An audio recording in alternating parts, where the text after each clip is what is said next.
Listo, entonces vamos a empezar. Richard, por favor, ahora sí, comienza otra vez. Ahora sí, buenos días. Voy a preguntar algo referente, digamos, sobre los resultados que salen, bueno, independientemente del modelo, sea Poisson o sea binomial negativo, digamos que pasó algo similar en lo que estábamos haciendo nosotros. Con las estimaciones de alfa, de beta, bueno, con la de los teta no hubo tanto problema, pero no hubo problema, pero con la de los alfa y beta, entonces lo que pasó es que con los hiperparámetros originales que nos diste, eh, pues nos salían, digamos, en el modelo Poisson unas estimaciones de beta, unos tamaños efectivos pésimos, digamos, muy bajos, ¿sí? Ujú. Y lo mismo con el de beta y lambda en el modelo de binomial negativa. Ujú. Y lo que nosotros hicimos, bueno, aparte de variar el delta, obviamente, variando el delta igual obtuvimos resultados similares. De todas maneras, no logramos como tener tamaños efectivos de muestra acordes o apropiados para una buena, digamos, aproximación. Entonces, lo que nosotros hicimos, o sea, mi pregunta ahorita va, lo que nosotros hicimos fue modificar en el modelo Poisson el parámetro, el cuarto parámetro, el B sub beta, y empezamos a jugar como, digamos, variando ese valor, a ver qué sucedía con las estimaciones que hacía el algoritmo, y cuando lo pusimos en un valor que ahora no recuerdo, creo que fue 15 si no estoy mal, o sea, lo empezamos a aumentar, y los demás los dejamos fijos, estos tres los dejamos quietos, y obtuvimos muy buenas estimaciones de beta y también buenos tamaños efectivos de muestra, y eso se vio reflejado también, digamos, cuando dibujamos los trace plots y también los histogramas, pues para mirar como la forma de la distribución de beta posterior. Entonces la pregunta es, digamos, tú en el quinto nos preguntabas algo como que por qué estas distribuciones a priori son razonables. Entonces, digamos que nosotros con base en eso, pues decíamos que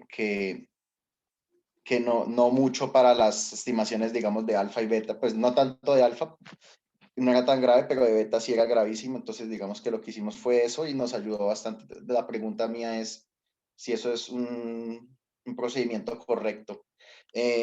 También, digamos, al haber hecho eso, cuando nosotros hicimos los cocientes que tú planteabas en el 6B, de comparar los teta, los teta gorro con las proporciones, nos dan muy cercanas, o sea, pues digamos que uno pensaría que está haciendo como bien las cosas, pero digamos, no sé si de pronto no es la forma o es la forma. Entonces nos tenía como esas dudas. Y también en el de lambda hicimos exactamente lo mismo, cambiamos el segundo parámetro de lambda para el de la binomial negativa, el segundo hiperparámetro que dice b lambda igual a 10, lo bajamos como a 1 más o menos, este b sub lambda, el de abajo, el que dice 10 también lo bajamos y pasó exactamente lo mismo. Pues, digamos, cuando lo hicimos con esos hiperparámetros originales, el tamaño efectivo de lambda daba muy malo y pues no daba para nada uniforme el histograma. Entonces, al disminuir este B sub lambda y correr el algoritmo, obtuvimos, digamos, buenas aproximaciones de lambda, pues muchísimo mejores. Entonces yo quería pues preguntarte si lo que estamos haciendo está bien hecho, está mal hecho. Entonces pues era básicamente como esa era mi gran duda. Bueno, varias cosas aquí. Antes de iniciar con mi respuesta, quisiera preguntar algo. ¿Tamaños efectivos cuando lo corrieron con la previa, con estos hiperparámetros? Me acaban de decir que tenían unos malos tamaños efectivos de muestra. Entonces mi pregunta es, ¿qué, qué tamaños de efectivos tuvieron más o menos aproximadamente y qué tan larga corrieron la cadena? 250.000 veces y tamaños efectivos de muestras de una cifra, o sea, nada, o sea, Sí. No, eso Horrible. sí, 4. no, eso sí está muy, Sí, muy mal. muy mal. Entonces, Entonces, la cadena 250.000 veces es más que suficiente, es decir, es un montón. Entonces, el problema no fue la longitud de la cadena. Me atrevería a decir que puede haber o un problema con la programación del algoritmo como tal o con la elección del delta. Pero bueno, asumiendo que eso está correcto, la verdad es que pues yo ya corrí esto y yo tuve buenos resultados con esta previa. Em, es importante resaltar dos cosas. La primera es que aquí como que los parámetros más importantes sobre los que queremos hacer inferencias son los tetas. Entonces, si uno tiene, digamos, tamaños efectivos de muestra de alfa y de beta no tan grandes, no es un problema. Pero, pues ya tamaños efectivos de 4, de una cifra, pues no, eso no está bien. Por un lado eso. Por otro lado, si ustedes cambiaron, digamos, si entendí bien, Richard me dice, vea, yo cambié este 1 por, no sé, otro valor 15. Si ustedes aquí en el A, digamos que de alguna forma justifican bien por qué esa previa es una buena previa o es una previa razonable, más allá de, más allá de porque los tamaños efectivos de muestras son mayores, es decir, la justificación en el A tiene que ir acorde con el problema, ¿no? O sea, como que esta previa es razonable porque mi estado de conocimiento o porque se adapta a las necesidades del problema porque la justificación no es porque los tamaños efectivos de muestra dan bien. Esa no es la justificación. Tiene que ser algo como acorde con el caso, pues.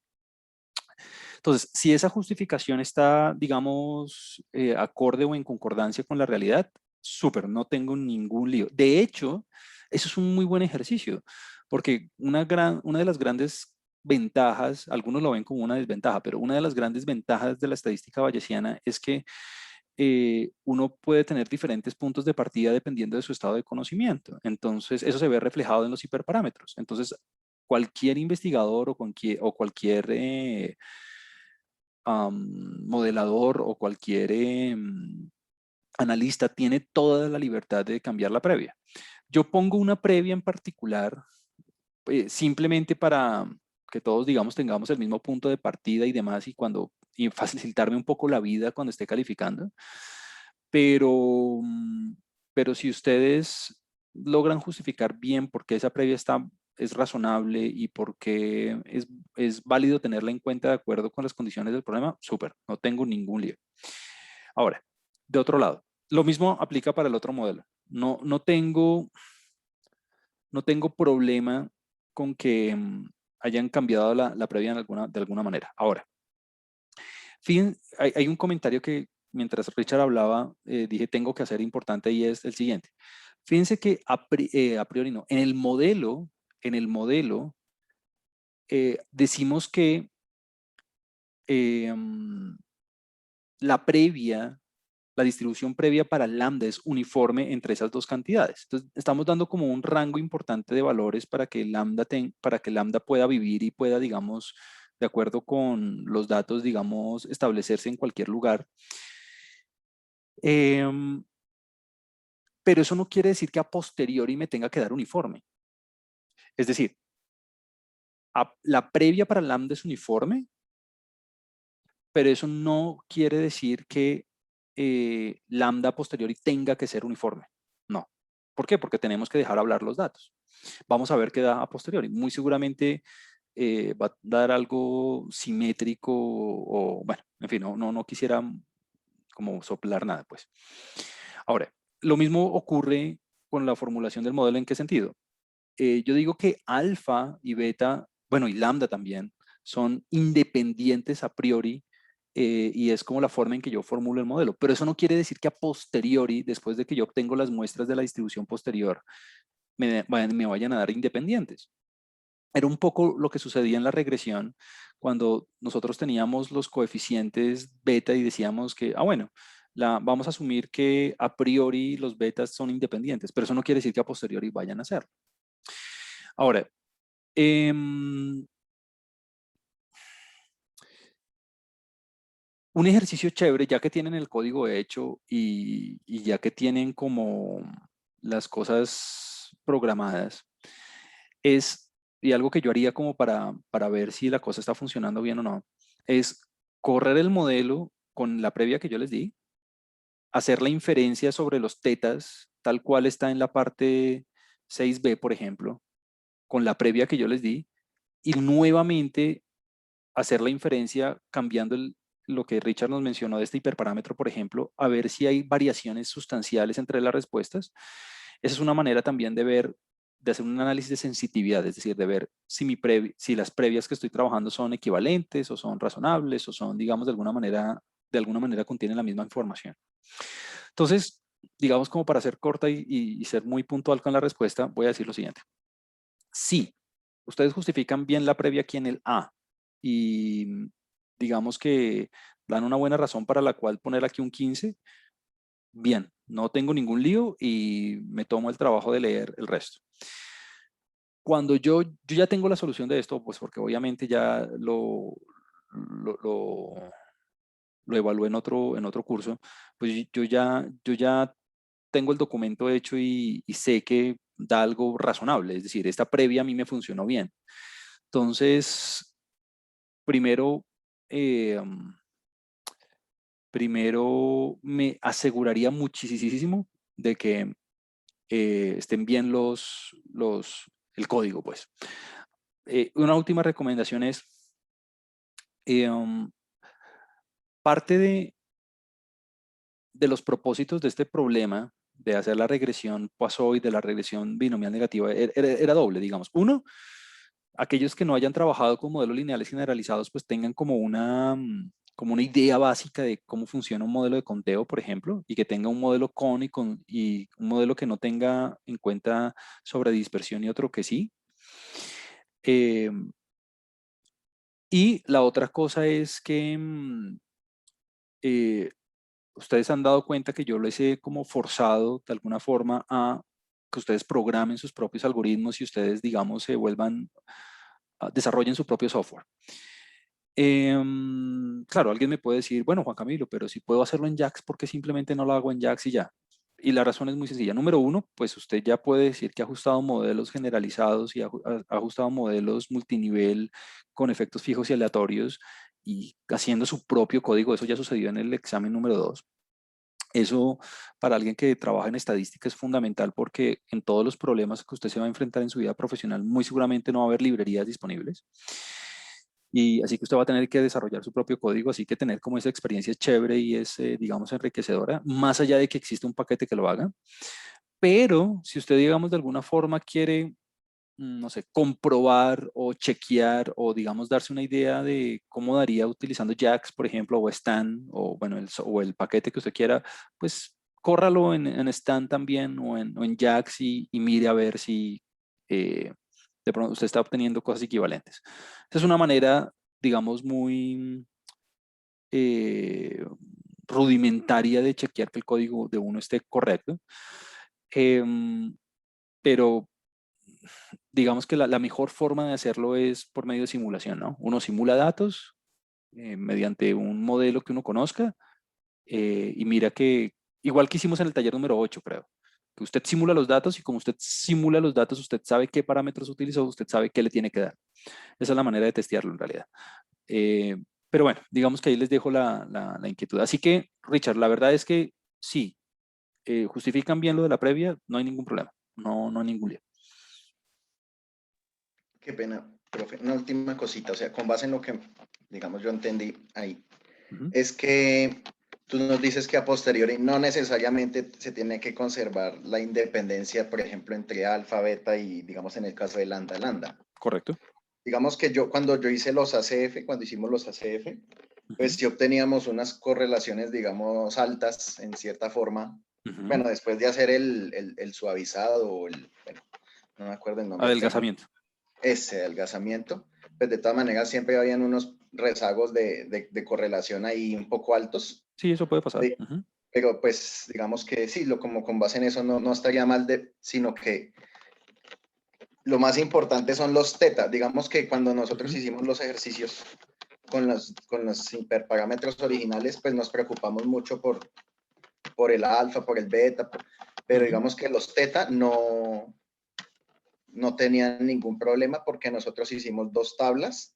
Una tabla pues con los hiperparámetros originales pues reflejando como los valores de cada uno y los teta pues nos daban más o menos, o sea pues tampoco tan malos, pero digamos que sí hubo una mejora grande, pues no sabía que de pronto pues que uno lo que tenía que darle como más prioridad pues era esos valores de teta. Digamos que... Claro, porque en otras la interpretación de, bueno, básicamente todo el caso va hacia la interpretación de los teta.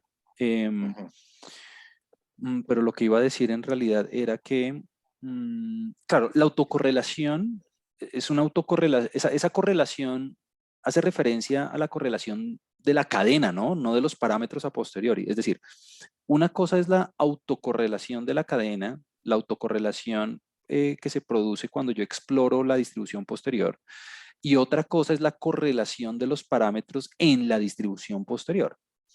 Es decir, la autocorrelación que yo examino, que yo testeo y que yo puedo de alguna manera controlar, entre comillas, haciendo el adelgazamiento, es producto o hace referencia a la correlación que existe en la cadena de Markov que yo utilizo para explorar la distribución posterior. Pero una vez yo tenga las muestras de la distribución posterior, la independencia de los parámetros, uno la puede examinar, por ejemplo, calculando la correlación, digamos, literal de las muestras, pero esa ya no es la autocorrelación de la cadena, sino la correlación literal de los parámetros a posteriori. Entonces, no quisiera que haya como una confusión entre esos dos términos. La autocorrelación de la cadena es la correlación presente en el algoritmo, en la cadena de Markov, cuando yo exploro el espacio de parámetros. Y la otra cosa, y la correlación entre los parámetros es la correlación que existe en la posterior, pero eso ya no tiene nada que ver con la cadena, ¿no? Eso ya es la correlación en la posterior, pues. Y algo que siempre nos va a pasar, y yo tengo modelos y tengo, digamos, casos y estudios donde por más que adelgace, hay harta autocorrelación en la cadena. Nada que hacer. Ahí sí, lo que yo trato de hacer es, bueno, hay muchos truquitos, pues, como por ejemplo transformar el parámetro o cambiar el muestreador un poco o cambiar de algoritmo, en fin. Pero esa, como es una cadena de Markov, es inevitable de alguna forma. Desde que los tamaños efectivos de muestra o los coeficientes de variación a posteriori nos den, digamos, decentes, y cuando digo decentes menor al 15%, que es como la norma técnica del DANE, pues bien, no hay ninguna forma, no hay ningún problema.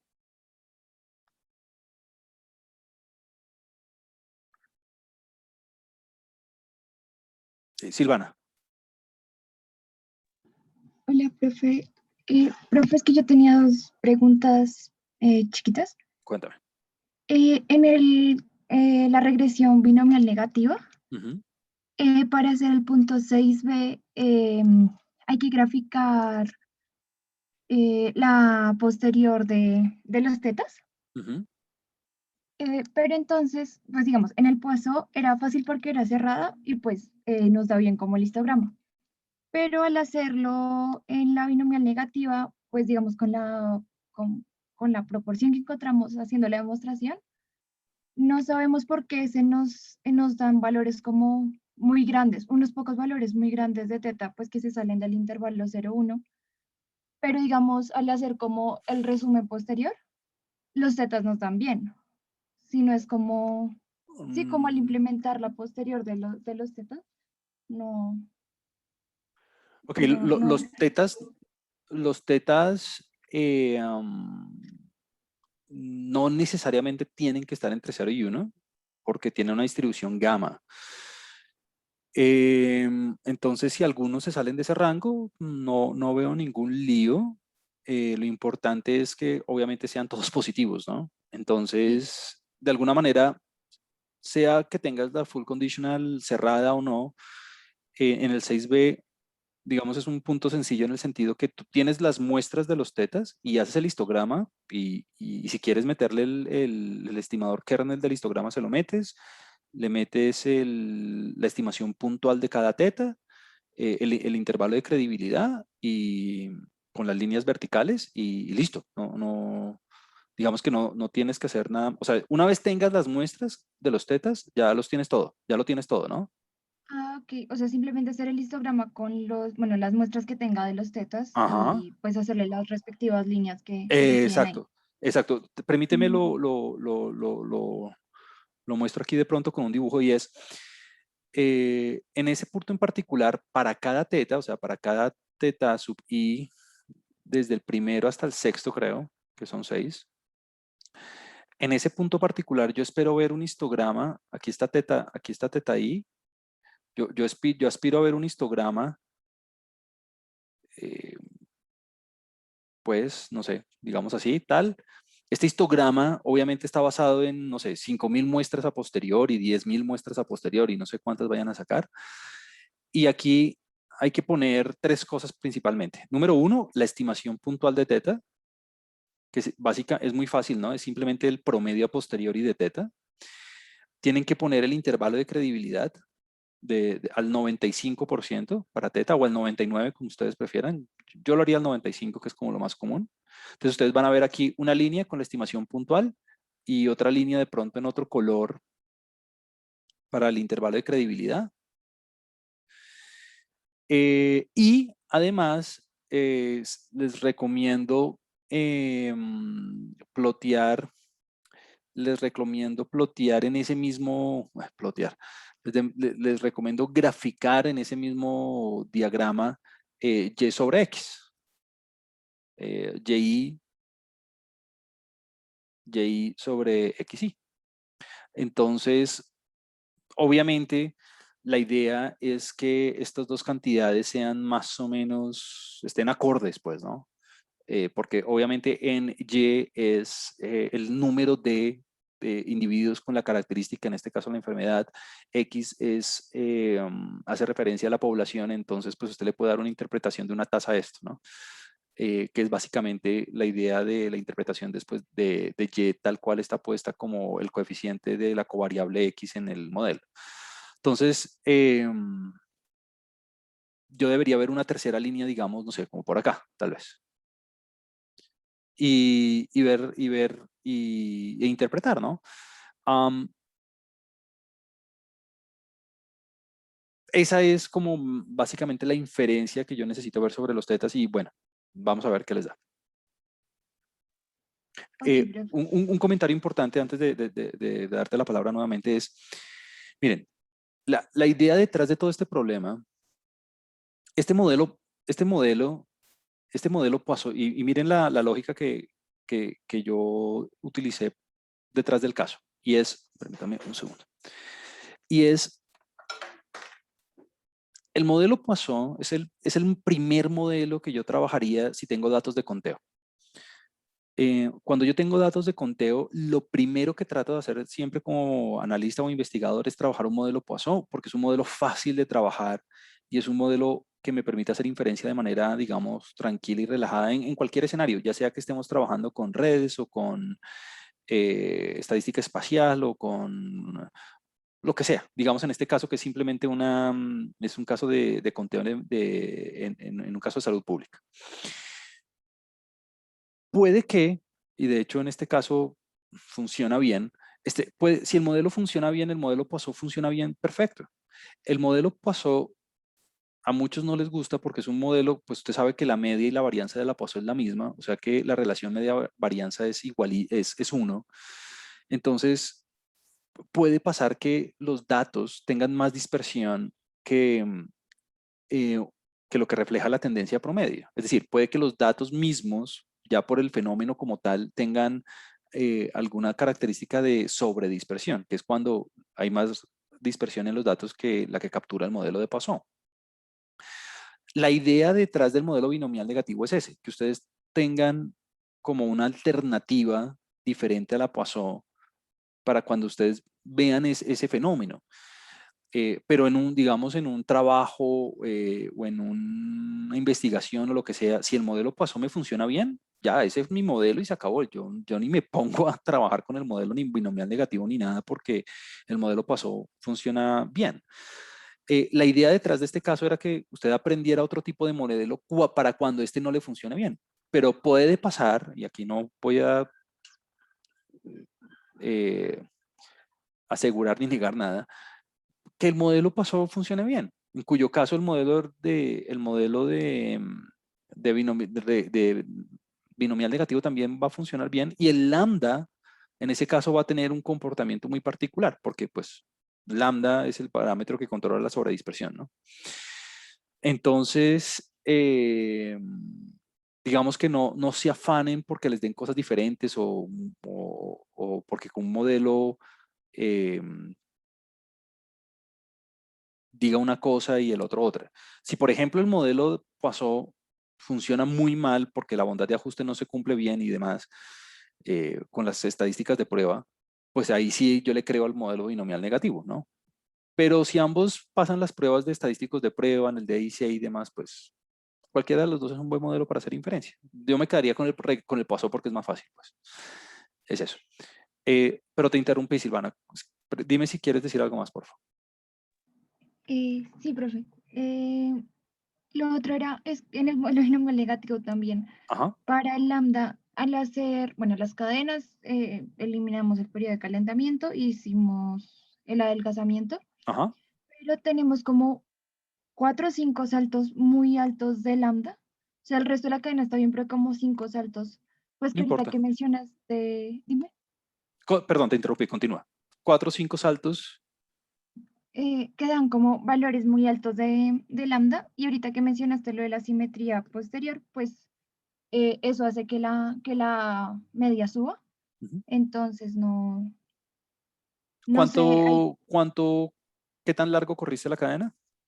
la corrimos 150.000 veces No, y 4 y 5 saltos en una cadena tan larga, eso puede pasar, pasa con probabilidad muy bajita, de hecho que tiende a cero.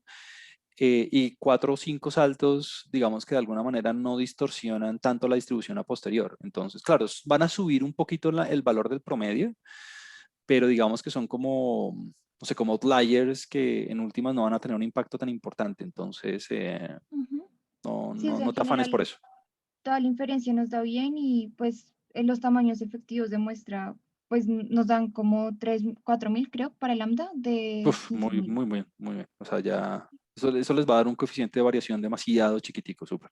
Sí. No, y con 4 y 5 saltos de esos, no, yo he tenido casos de verdad con muchísimos más altos que esos y es porque, nada, la posterior es así, pero digamos en este caso particular, esos salticos chiquiticos que ocurren con probabilidad muy pequeñita no tienen ningún lío.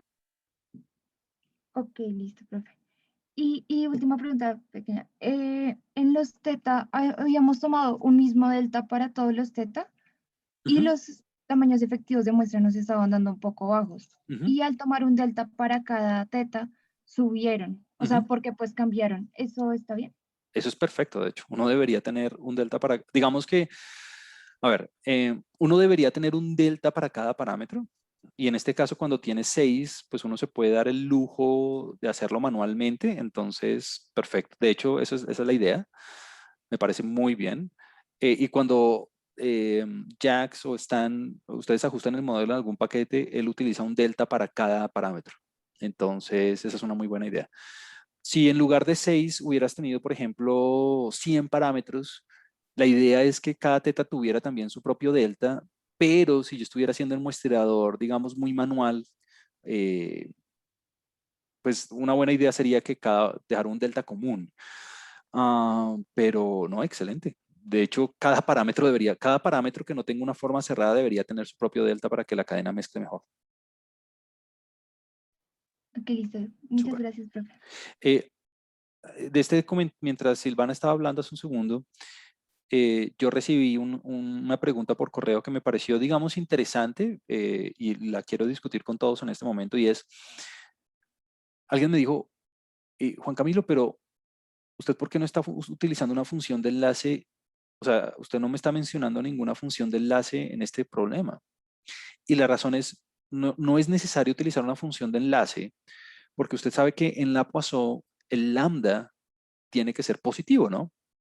Entonces, en este caso muy particular, yo hubiera podido utilizar una función de enlace, sí, pero como estoy restringiendo el teta a ser positivo por medio de una distribución gamma, y como los X son todos positivos porque son poblaciones, entonces no es necesario utilizar una función de enlace porque ya estoy garantizando que el producto de estas dos cantidades es positivo.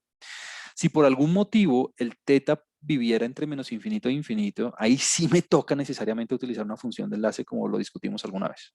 Pero en este caso particular en este caso particular no, y lo hicimos por medio de una restricción probabilística, que fue la que nos dio la distribución gamma.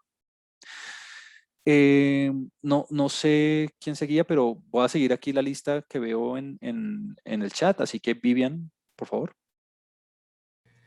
Buenos días, profe. Vivian, cuéntame. Yo quería preguntarte, bueno, con lo que le acabas de decir a Silvana, ya me respondiste una de las preguntas, Súper. pero entonces en mi modelo yo utilicé el mismo delta para los tetas y digamos que las tasas de... bueno, entonces ahí me surgió una pregunta y es que como usamos un delta distinto para cada parámetro, tendríamos una tasa de aceptación distinta para cada parámetro.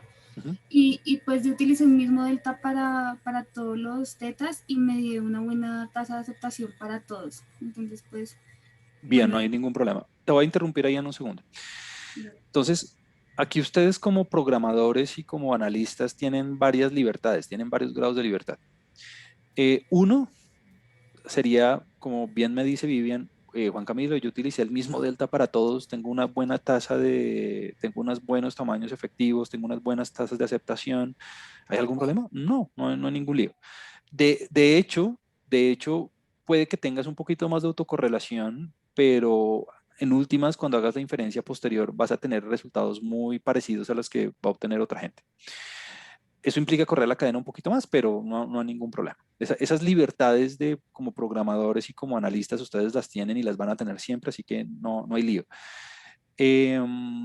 Como que lo importante es obtener cosas razonables, ¿no? Como buenos tamaños efectivos de muestra, que la inferencia no me dé loca, en fin, como que ustedes se aseguren de que estén obteniendo cosas bien. O sea, como que no hay como una regla, como no hay como una camisa de fuerza para hacerlo.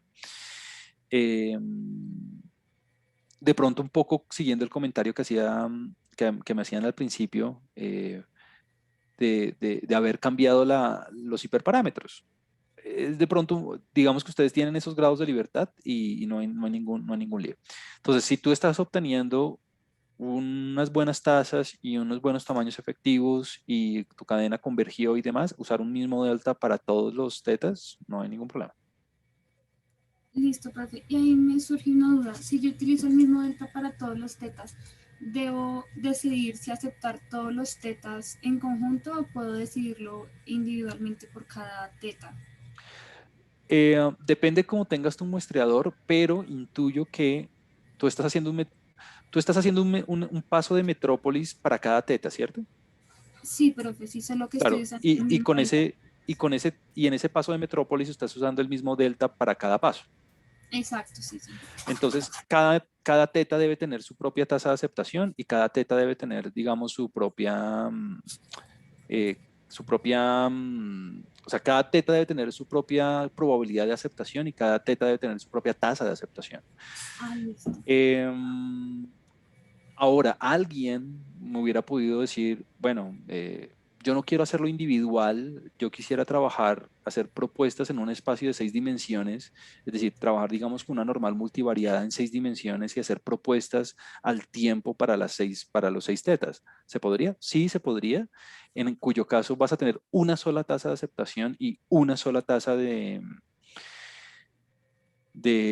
aceptación, pero la verdad, en este caso particular, como son poquitos tetas, es más fácil ir uno por uno muestreándolos. Entonces, súper, no hay ningún problema.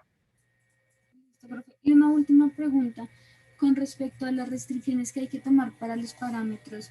Cuando un parámetro debe ser mayor que 0, ¿basta con hacer lo que nos propusiste en clase de la uniforme y sacarle el valor absoluto? ¿Te refieres al lambda, por ejemplo?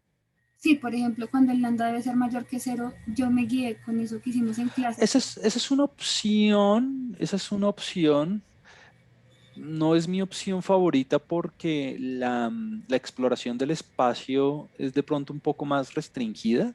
En este caso particular del lambda, que es uniforme, eh, ustedes tienen toda la libertad de ver cómo hacen las propuestas. Eso no, si quieren irse por la propuesta uniforme como la menciona Vivian y como le hicimos en clase está bien. Si quieren hacer la caminata aleatoria normal también está bien. A mí me gusta más esa opción en el sentido que es un poco más digamos que es un poco más flexible para el explorar el espacio y lo que yo hago, y como yo lo hice fue de esta forma.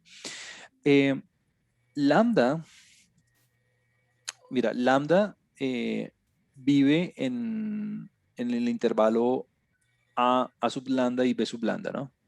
Creo que, si no me equivoco, A es 0 y B es 10. Entonces, si yo voy a hacer un paso de metrópolis para este parámetro, lo que yo haría sería transformar el lambda para que viviera entre menos infinito e infinito y utilizar ahí una propuesta normal y luego devolverme. Yo no lo haría de la uniforme porque, pues bueno, ya la experiencia me ha dicho que la caminata aleatoria normal mezcla un poco mejor. Entonces, lo que yo haría aquí sería hacer una primera transformación para que, digamos, lo voy a llamar así, lambda asterisco, viva entre 0 y 1. Esta transformación, hay una transformación uno a uno o biyectiva, si la quieren llamar así, muy fácil, que hace esto, ¿no? Y luego haría otra transformación para que lo voy a llamar así, lambda asterisco asterisco viva entre menos infinito e infinito. Pues esta ya la discutimos, esta es la transformación logit. Y esta es una división, ¿no? Básicamente. ¿Qué hago yo para que un valor entre 0 y 10 viva entre 0 y 1? Pues dividir entre b, ¿no? Y yo haría sobre este parámetro, o sea, asterisco, asterisco, o como usted lo quiera llamar, teta, bueno, teta no, eta, por ejemplo, o upsilon, o como quiera. Sobre este parámetro yo haría las propuestas. Y luego me devuelvo, hago la transformación inversa para poder obtener las muestras de lambda. Si tú quieres trabajar con lo uniforme, dale, perfecto, no hay ningún lío. Si lo quieres hacer con la caminata aleatoria normal, también está bien. En últimas vamos a obtener respuestas muy similares, solo que la cadena o la exploración de la distribución posterior mezcla mucho mejor con una caminata aleatoria normal transformada. Pero, repito, esa opción de ustedes. Listo, profe, muchas gracias. Vale. Creo que aquí en el chat sigue Marcelo. Profe, bueno, yo también al principio me asusté porque yo trataba de identificar una distribución conocida para los lambdas en el caso de la Poisson, en el caso de la binomial negativa. Ajá.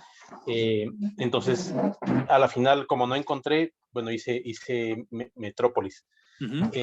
Y mi pregunta es, en el caso de que, digamos, tenemos un modelo en el que sí se podría identificar una distribución conocida, pero a la final no lo identificamos, si es que hacemos Metrópolis, ¿se baja la calidad del modelo o no? ¿O daría lo mismo?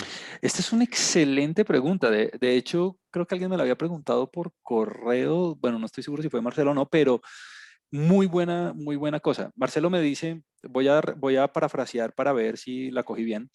Marcelo me dice, mire, yo tengo mi modelo y podría pasar, de hecho creo que a mí me pasó alguna vez, podría pasar que no sé, estoy haciendo la distribución condicional completa para alfa y porque estaba distraído, estaba cansado, no me di cuenta, lo que sea, aquí existía una distribución condicional completa de forma cerrada, no me di cuenta y decidí hacer un metrópolis.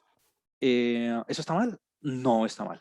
De hecho, el paso de metrópolis funciona en cualquier escenario, exista la distribución condicional completa o no.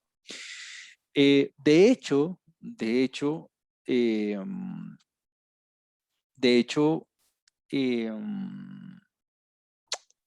el Gibbs sampler utilizando las distribuciones condicionales completas es un caso particular de el algoritmo de Metrópolis, utilizando propuestas como las obtenidas a partir de la distribución condicional completa.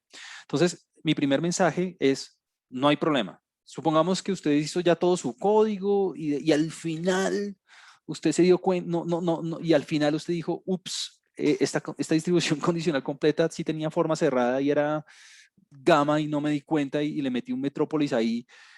¿Está mal? No, no hay ningún lío, no hay ningún problema, funciona. Ahora, computacionalmente no es lo óptimo porque la complejidad computacional de un paso de Metrópolis comparado con la complejidad computacional de muestrear de una distribución condicional completa con forma cerrada es mucho mayor. Entonces, de alguna manera la cadena se va a tardar un poco más en converger y va a mezclar un poco más lento, pero no hay ningún lío. O sea, si ustedes lo tienen hecho así, supongamos que, me invento, el alfa tenía forma cerrada, no me di cuenta, le metí un Metrópolis, déjelo así, no hay ningún lío, no se ponga, mezclaría mejor y computacionalmente es mucho más fácil hacerlo con la distribución condicional completa de forma cerrada, pero si le metí un Metrópolis no hay ningún lío. Ahora, aquí en el chat vi una pregunta, Isabela me dice que si, ok, ya sé cuál es la pregunta, Isabela. Isabela me dice si en esta transformación que yo estoy proponiendo aquí para hacer el paso de Metrópolis en una transformación, es necesario este primer paso. No, no es necesario. Lo importante, Isabela, es si tú encuentras, bueno, si alguien encuentra una transformación, que vaya de el intervalo 0,10 a R, yo lo pienso como una composición de dos funciones 1 a 1, pero si tú encuentras una función 1 a 1, no necesariamente biyectiva, pero estrictamente creciente o decreciente, bueno, o una función bien definida, que aplique 0,10 en los reales, yo lo pienso como una composición de funciones, pero si tú encuentras una función directa, dale, no hay ningún lío. Súper. Yo lo pienso así como para explicarlo despacito, pero está bien. Y para cerrar la respuesta de Marcelo alguien me puede decir, y a veces, la verdad sea dicha, a veces algunos paquetes no son capaces de identificar las distribuciones condicionales de forma cerrada, entonces a todo le metes Metrópolis. Entonces, Marcelo, si tú le metiste un Metrópolis a algo que tenía forma cerrada y te diste cuenta después, no, ningún lío.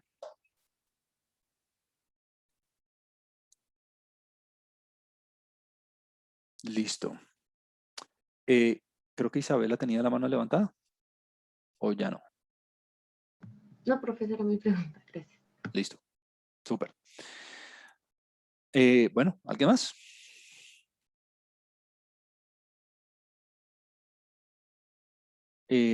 Ani, por favor. Buenos días, profe. Hola, Ani. Profe, pues tengo dos preguntas. Cuéntame. No sé si la primera ya la respondieron. La primera es en el punto 3. ¿Es 2 o 3? No me acuerdo. No, el 4, perdón. Ahí cuando nos dices que pues de todos esos detalles del MCMC, como que exactamente qué tenemos que hacer, no entendemos. Oh, ok. Digamos que este es como un paso, es como decir lo que haces en el código de alguna manera. O sea, como que nosotros lo hicimos aquí permíteme, abro las notas de clase. UN, estadística bayesiana, clases. Ajá. Antes de seguir con esta respuesta, si ustedes creen que hay que, no sé, cambiar algo en las notas de clase, como, no sé, por ejemplo, el formato está muy mal o de pronto necesita, o sea, cualquier cosa que ustedes crean que puede mejorarse, lo pueden decir en la encuesta. Entonces, mira, hago referencia a esto. Paso por paso, tienes que describir qué haces para obtener las muestras. Entonces, por ejemplo, vas a muestrear en tu algoritmo de MCMC, en tu algoritmo de cadena de Markov de Monte Carlo. Tu primer paso porque tú lo decidiste hacer así, eso no tiene nada. Tu primer paso es muestrear alfa, digamos. Si alguien quiere empezar por beta, empieza por beta, eso es lo de menos. Entonces, listo, yo voy a empezar por alfa, muy bien. Entonces, aquí alfa no tiene forma cerrada, voy a decir, no sé. Entonces, bueno, primer paso, muestrear alfa. Para muestrear alfa, lo primero que hago es sacar esta propuesta utilizando esta distribución. Luego calculo esta tasa de aceptación, luego establezco con esta probabilidad el valor de el nuevo alfa. Listo. Siguiente paso, muestrear beta. Entonces, para muestrear beta, supongamos que beta tiene forma cerrada. Entonces, para muestrear beta, simplemente hay que muestrear un beta de tal distribución, normal, por ejemplo. Me estoy inventando cualquier cosa. Siguiente paso, muestrear teta 1. Bueno, teta i. Para muestrear teta i no tiene forma cerrada. Entonces, me toca nuevamente utilizar un Metropolis Hastings, o sea, un Metropolis. Entonces, muestrear teta i de la siguiente distribución. Con el delta igual a tanto. Luego calcular la tasa de aceptación así. Luego, o sea, como que muy puntualmente, ¿no? Muy puntualmente, de manera muy sucinta, obviamente dando todos los detalles, pero de manera muy, digamos, al grano, decir qué es lo que haces en tu código o decir cómo vas a muestrear los parámetros de la distribución posterior, así con palabras. Tal cual lo tenemos aquí en las notas de clase. Que es básicamente lo que tú haces en tu código, ¿no? Juan Camilo, empiezo por el teta o por el alfa o por el beta, por el que tú quieras, no hay ningún lío. Tú puedes empezar a muestrear, tú puedes hacer el GIP sampler en cualquier orden, ¿no? Entonces no hay ningún lío. Entonces ahí lo único que yo espero, cuando yo vaya a calificar, lo único que yo espero ver en ese cuarto punto, yo no espero ver no espero ver, digamos, números, digamos, como muestras ni nada de eso. Lo que yo espero es ver el algoritmo, o sea, como el paso a paso, o si alguien, lo voy a poner de esta manera, digamos que alguien quiere hacer el código. Entonces son los detalles de alguien que quiere hacer el código para poder implementar el algoritmo. ¿Sí? Entonces, asuma que yo no sé nada de cómo hacer el algoritmo, entonces tú me vas a dar ahí la receta para yo poderlo programar, digamos. Muy puntualmente, ¿no? Muy al grano, ¿no? No vayas a poner detalles que no valga la pena poner, ¿no? Como, no sé, como muestrear de una normal en R o alguna cosa así, no vale la pena, no. Muestrear de una normal con tales parámetros, por ejemplo. O calcular tal tasa de aceptación, como el paso a paso de lo que uno hace en el algoritmo, mejor dicho. Creo que esa era una pregunta. ¿Y la otra, Ani? Gracias, profe. Y la otra es en el 5C, creo. Sí. Estoy viendo el PDF, Sí. 5D, que nos decía, mentira, 6D, que nos decía que haya la probabilidad de teta 2 es igual al máximo entre los teta 1 hasta teta 6. Digamos que tuvimos como un poquito de problemas al programar, porque pues lo que entiendo es que, digamos, si teta 6 es el máximo entre esos tetas, deberíamos haya la probabilidad que teta 2 sea igual a teta 6, pero como que en la programación no, o sea, no nos deja poner el igual, ni si ponemos teta 1, teta 2 menos teta 6 igual a 0, un poco. Entonces no sé cómo programar ahí, profe. Ok, ya te entiendo. No, mira, no te des mala vida con eso. Si tú ya tienes las muestras de los tetas, ya hiciste lo más difícil. Entonces, mira, yo asumo que tú ya corriste el algoritmo y tú ya tienes tu MCMC programado y que tú tienes tus muestras. Entonces aquí yo me imagino, la forma en que yo me lo imagino es la siguiente. Yo tengo aquí una matriz de tamaño, digamos, no sé, 50.000 o 100.000, lo voy a llamar B por 6. Cada columna es un teta, ¿no? Cada columna corresponde a un teta. Entonces tienes 6 columnas repletas con las muestras de la distribución posterior para cada teta. ¿Listo? Entonces, en ese punto en particular, en esa parte de la inferencia, esto para un frecuentista sería una pesadilla. De hecho, yo no sé cómo hacerlo de manera frecuentista. Tienes que calcular la probabilidad a posteriori de que teta 2 sea el máximo de todos los tetas. Es decir, de que bueno, no voy a soplar nada de la interpretación, pero que el teta 2, o sea, en la segunda región, en el segundo condado, teta 2 sea el mayor. Entonces, muestra por muestra, entonces aquí tienes la primera muestra, la segunda muestra, la tercera muestra, la cuarta muestra, bla, bla, bla, bla, bla, 50.000 muestras. Entonces lo puedes hacer con un for, por ejemplo. Entonces empiezas con la primera muestra. Entonces, yo lo haría así. Yo calcularía el máximo de todo esto. Entonces yo calcularía el máximo de todos estos valores. Entonces, si toda la matriz, por ejemplo, si toda la matriz se llama así, teta, así teta mayúscula, así se llama toda mi matriz, teta mayúscula. Yo calcularía el teta, el máximo de teta 1 de la primera fila. Si ese máximo de la primera fila me da igual a el primer teta, o sea, teta si me da igual al teta 2, o sea, tengo que poner a teta 1, 2, porque mira que el teta 2 está en la segunda columna. Entonces, en una variable auxiliar, entonces, si esto ocurre, entonces en una variable auxiliar voy a guardar 1. Si no ocurre, entonces la variable auxiliar vale 0. Entonces, no sé, voy a ponerle a esa variable auxiliar, la voy a llamar aux, o temp, o como lo quieras llamar, vale 1. Y así, y empiezas a hacer eso por dentro de un for, lo empiezas a hacer las 50.000 veces. Entonces, en últimas, te vas a quedar con 1, 0, 1, 1, 0, 0, bla, bla, bla, bla, bla, bla. Y al final, pues promedias todo esto. Cuando tú promedias todos estos ceros y todos estos unos, pues te dar la probabilidad a posteriori de que teta 2 sea el máximo entre todos los tetas en las 6 regiones.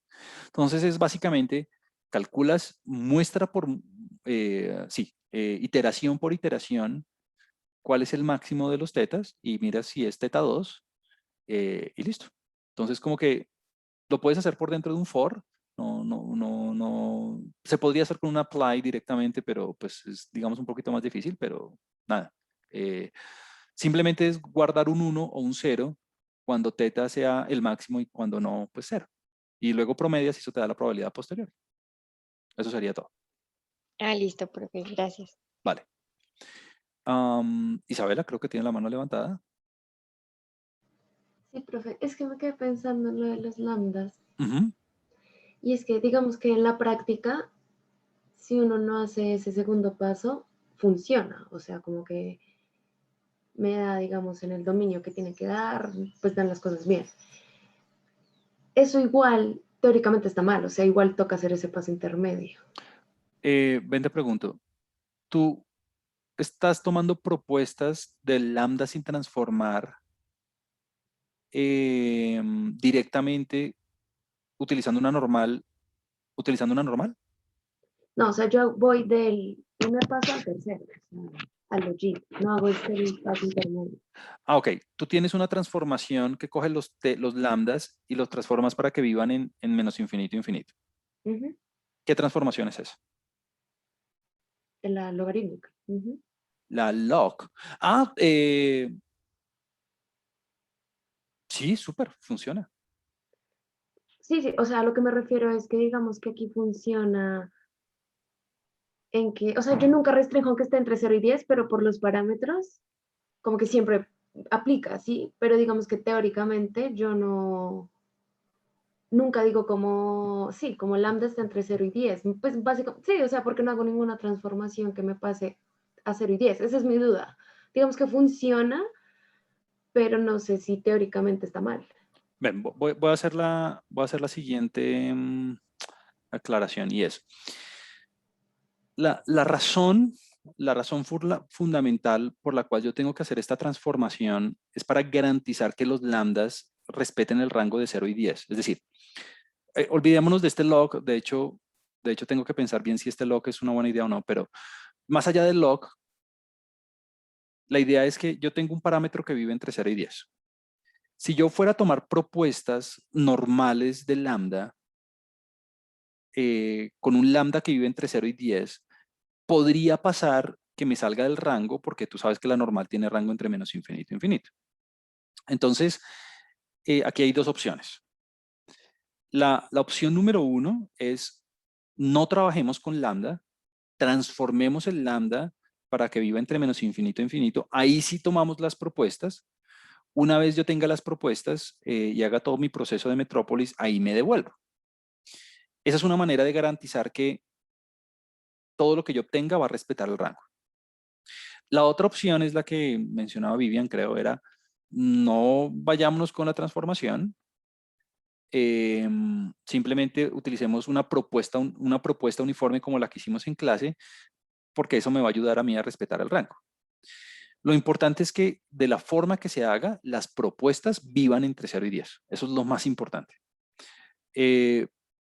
Porque necesitamos respetar el rango de la previa de lambda. Ahora, si yo me voy por la parte de la transformación, más allá de que sea log, aquí el analista, hay infinitas transformaciones de 0 a 10 a R, entonces digamos que uno es libre de utilizar la que quiera. Lo más importante es, número 1, a la hora de evaluar si debo aceptar la propuesta o no, utilizar el jacobiano. Eso es fundamental.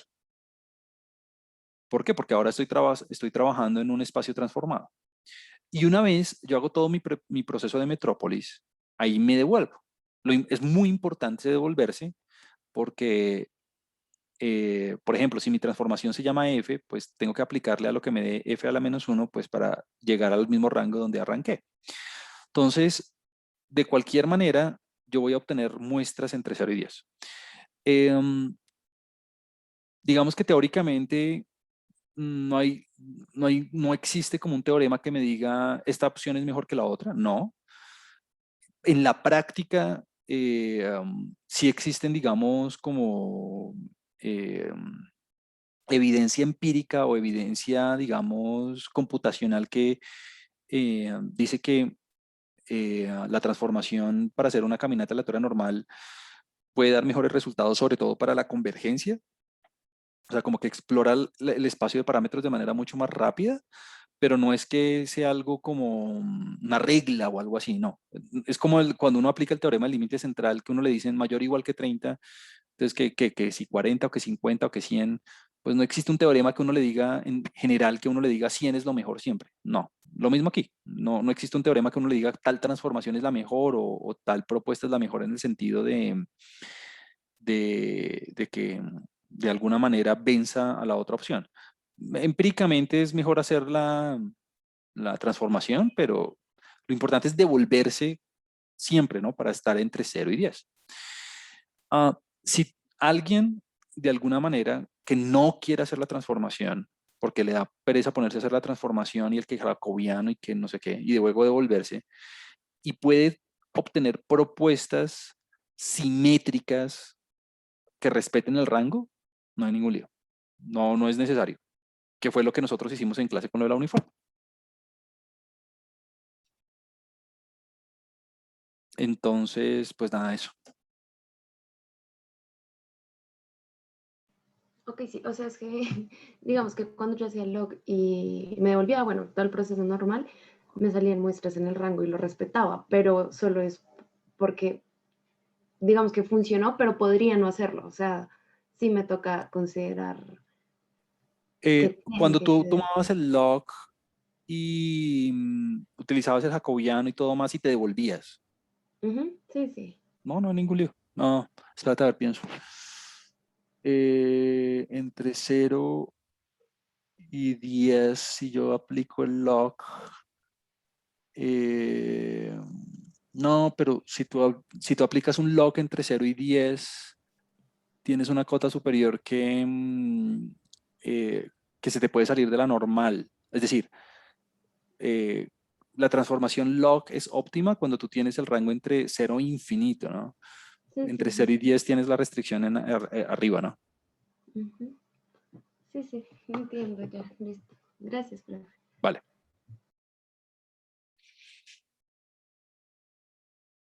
Vamos a ver aquí el chat, a ver si alguien más. Isabela creo que ya intervino, así que no ha bajado la mano. Richard.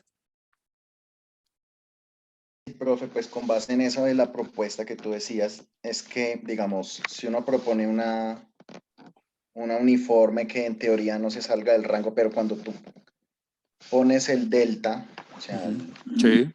valor delta, digamos, si yo propusiera un uniforme, digamos, comillas, 0,10 o algo así, y uno coloca el delta, pues digamos que cuando uno pone menos delta, entonces tiene uno el riesgo de que tome pronto un valorcito por allá negativo, y pues obviamente eso no puede suceder. La cuestión es que está mal teóricamente, digamos, tomar el valor absoluto de esos que se generan a partir de ahí. No, no, recuerden que eso es una muy buena observación.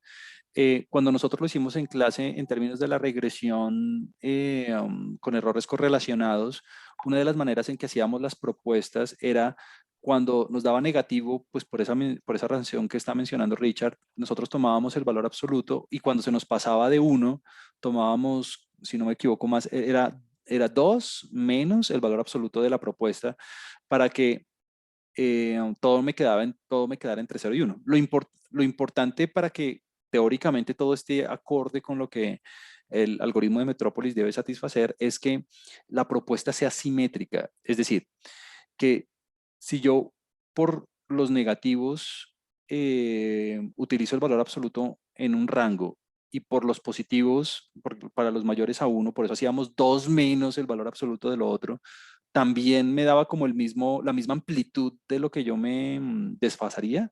Eso sería una propuesta simétrica en el sentido de que no voy a favorecer ni negativos ni positivos, que se me excedan del rango. Entonces, si yo logro garantizar esa simetría, no hay ningún lío. Que fue como lo hicimos con el RO, era un RO, era una correlación en el ejemplo de los errores correlacionados en la regresión generalizada. Entiendo, o sea, como que tú calibras por lado y lado la simetría. Claro, exacto, por lado y lado calibro exactamente igual. Y esa era la idea de tomar el valor absoluto de ρ cuando me pasaba y el valor absoluto de 2 menos el valor absoluto de ρ cuando me iba por los positivos. Vale, profe, listo. Listo.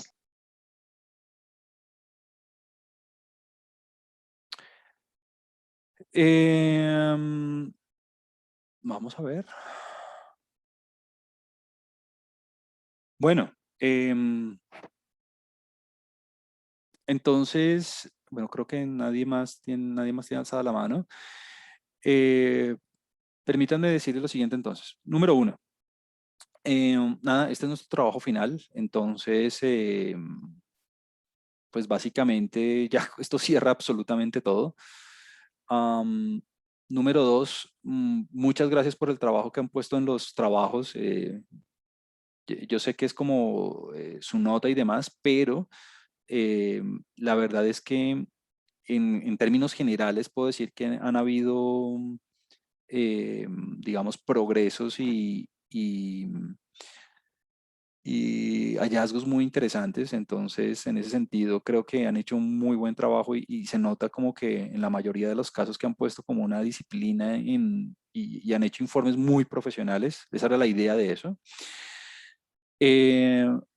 Y número 3 es, bueno, espero que hayan aprendido algo y que esta clase les haya servido o les haya dejado algún mensaje, ya sea en términos computacionales, en términos teóricos, ya sea por lo bayesiano o por los algoritmos, o sea, como que les haya dejado algo, pues. Claramente no cubrimos toda la estadística bayesiana, pues porque en un semestre, yo en el doctorado tomé 4 cursos de esto, entonces cada curso tocaba tópicos muy especiales, cosas asintóticas o cosas de teoría de la decisión o cosas de selección de modelos, pero la generalidad ya, digamos, la cubrimos. Yo creo que usted puede, de alguna manera, si alguna vez se encuentra con algo que no hayamos visto en clase, ya lo puede leer y lo puede entender. Y por último, decirle lo de la encuesta, ¿no? Llene su encuesta y ayúdeme a mejorar el curso como usted bien lo prefiere. Dicho eso, nada, me despido. Si alguien tiene alguna otra pregunta, hágale con tranquilidad, no hay ningún problema.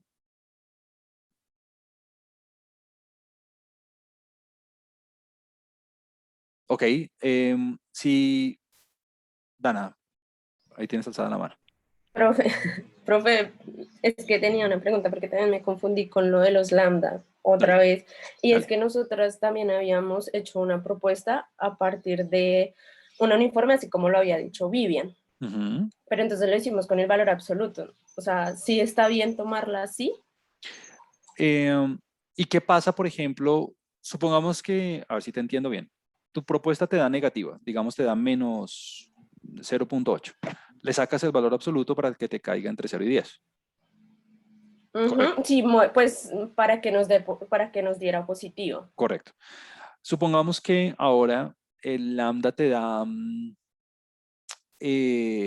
la propuesta te da 10.8. ¿Qué haces?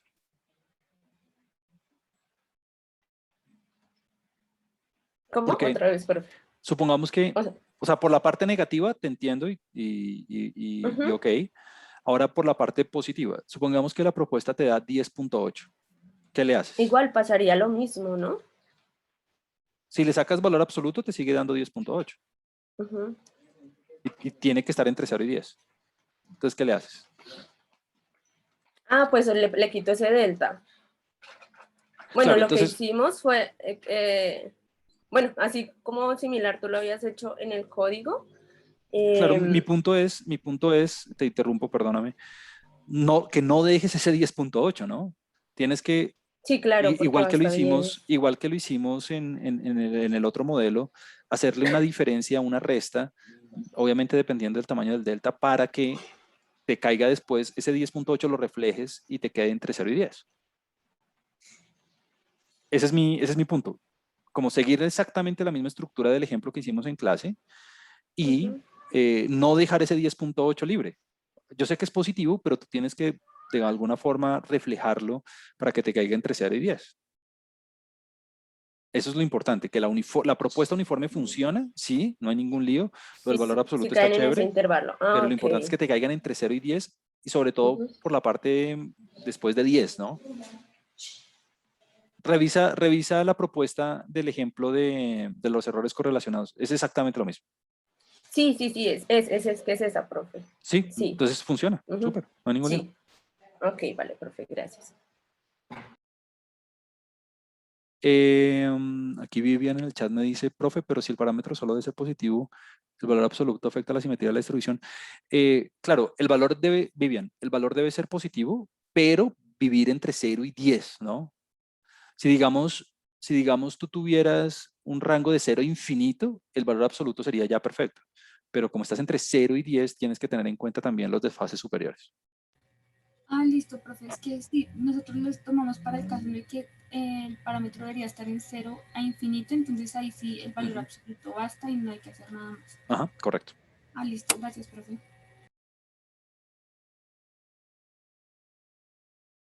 Bueno, nada, entonces estamos listos, estamos en forma. No sé si me vuelvo a ver con alguno de ustedes por ahí, pero si no, les deseo lo mejor en su resto de estudios. Cualquier cosa en que ustedes consideren que les pueda servir en el futuro, no duden en escribirme. Yo en la medida que pueda, si les puedo ayudar, con mucho gusto lo haré. Escríbanme sin ningún problema. Y nada, espero verlos por ahí después. Que me les vaya muy bien.